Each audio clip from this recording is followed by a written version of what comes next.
കോഴിക്കോട് പശുക്കടവിൽ വീട്ടമ്മ മരിച്ചത് വൈദ്യുതാഘാതമേറ്റെന്ന് postmortem report. പന്നിക്ക് വെച്ച വൈദ്യുതി ലൈനിൽ നിന്ന് ഷോക്കേറ്റത് എന്നാണ് നിഗമനം.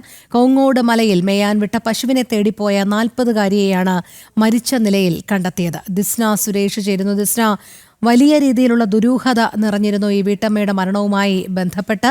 പോസ്റ്റ്മോർട്ടത്തിന് ഒടുവിലാണ് വൈദ്യുതാഘാതമേറ്റാണ് മരണം എന്നുള്ളത് സ്ഥിരീകരിച്ചത്. അപ്പോഴും ഈ വൈദ്യുതി ലൈൻ അവിടെ സ്ഥാപിച്ചതാര് എന്നുള്ള, വേലി സ്ഥാപിച്ചതാര് എന്നുള്ള അടക്കമുള്ള കാര്യങ്ങളിൽ അവ്യക്തത തുടരുകയാണ്. പോലീസ് അന്വേഷണം ഇപ്പോൾ ഏതു രീതിയിലാണ് നടക്കുന്നത്? തീർച്ചയായും രോഹിണി സൂചിപ്പിച്ചതുപോലെ തന്നെ ഈ സംഭവവുമായി ബന്ധപ്പെട്ട് തൊട്ടിൽപ്പാലം പോലീസാണ് കേസെടുത്ത് അന്വേഷണം ആരംഭിച്ചിരിക്കുന്നത് എന്ന് തന്നെയാണ്. രോഹിണി സൂചിപ്പിച്ചതുപോലെ തന്നെ ഈ വൈദ്യുതി ലൈൻ സ്ഥാപിച്ചത് ആര് എന്നതിനെ സംബന്ധിച്ചിടത്തോളം കൂടുതൽ വിവരങ്ങൾ പുറത്തു വരേണ്ടതുണ്ട്. ഇന്നലെയാണ് ഇത്തരത്തിൽ പശുവിനെ, അതായത് കോങ്ങോട് മലയിൽ പശുവിനെ തേടി ഈ 40 വയസ്സുകാരിയായ ബോബി ഇറങ്ങിയത്.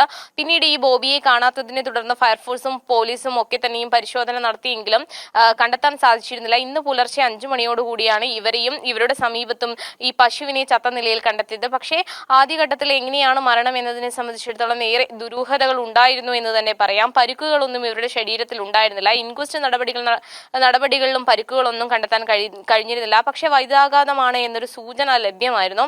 പിന്നീട് കോഴിക്കോട് മെഡിക്കൽ കോളേജിലേക്ക് മൃതദേഹം മാറ്റി.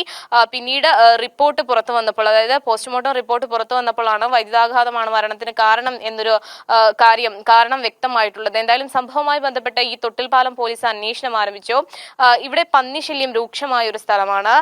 അത്തരത്തിൽ പന്നിക്കെണി വെച്ചതാണ് ഇത്തരത്തിൽ, അതായത് വൈദ്യുതി ലൈൻ ഉപയോഗിച്ച് പന്നിക്ക് വേണ്ടി കെണി വെച്ചതാണ് എന്നൊരു നിഗമനത്തിലാണ് ഇപ്പോൾ പോലീസ് എത്തിയിരിക്കുന്നത്. ആരാണ് ഈ വൈദ്യുതി, അതായത് ഇത്തരത്തിലൊരു കെണി ഒരുക്കിയത് എന്നതിനെ സംബന്ധിച്ചിടത്തോളം കൂടുതൽ വിവരങ്ങൾ അറിയേണ്ടതുണ്ട്. എന്തായാലും തൊട്ടിൽപ്പാലം പോലീസ് ഈ സംഭവവുമായി ബന്ധപ്പെട്ട് കേസെടുത്ത് അന്വേഷണം ആരംഭിച്ചിട്ടുണ്ട്. രോഹിണി, ശരി. ദിസ്ന സുരേഷാണ് വിവരങ്ങൾ നൽകിയത്.